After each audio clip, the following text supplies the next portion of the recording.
লৈ আহিছো এই মুহূৰ্তৰ এটা ব্ৰেকিং নিউজ। নগৰ কাটনি গাঁৱত নিশা নিৰ্বাচনী হিংসা। দুৰ্বৃত্তৰ শিলাবৰ্ষণ 10 নং ৱাৰ্ডৰ সদস্য পদৰ প্ৰাৰ্থীৰ বাসগৃহত। শিলাবৰ্ষণৰ ফলত ক্ষতিগ্ৰস্ত প্ৰাৰ্থীৰ ৰঞ্জিত মুক্তিয়াৰৰ ব্যক্তিগত বাহন। ঘটনাস্থলীত ননৈ আৰক্ষীয়ে উপস্থিত হৈ আৰম্ভ কৰিলে তদন্ত। নগাঁও বটদ্ৰৱা সমষ্টিৰ অন্তৰ্গত 89 নং কাটনি গাঁও পঞ্চায়তত সংঘটিত হয় এই ঘটনা।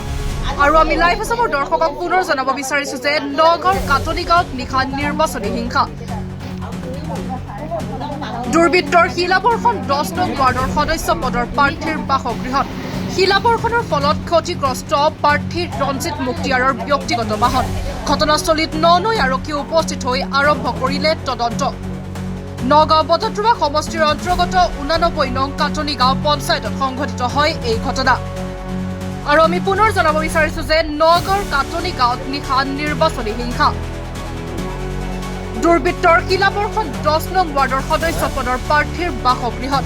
শিলাবৰ্ষণৰ ফলত ক্ষতিগ্ৰস্ত প্ৰাৰ্থীৰ ৰঞ্জিত মুক্তিয়াৰৰ ব্যক্তিগত বাহন। ঘটনাস্থলীত ননৈ আৰক্ষীয়ে উপস্থিত হৈ আৰম্ভ কৰিলে তদন্ত। নগাঁও বটদ্ৰৱা সমষ্টিৰ অন্তৰ্গত 89 নং কাটনি গাঁও পঞ্চায়তত সংঘটিত হয় এই ঘটনা।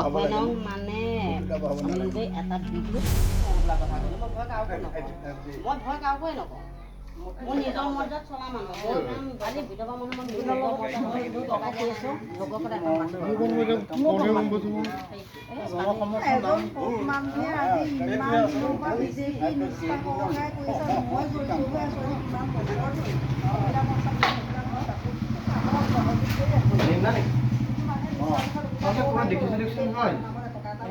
দেখিছো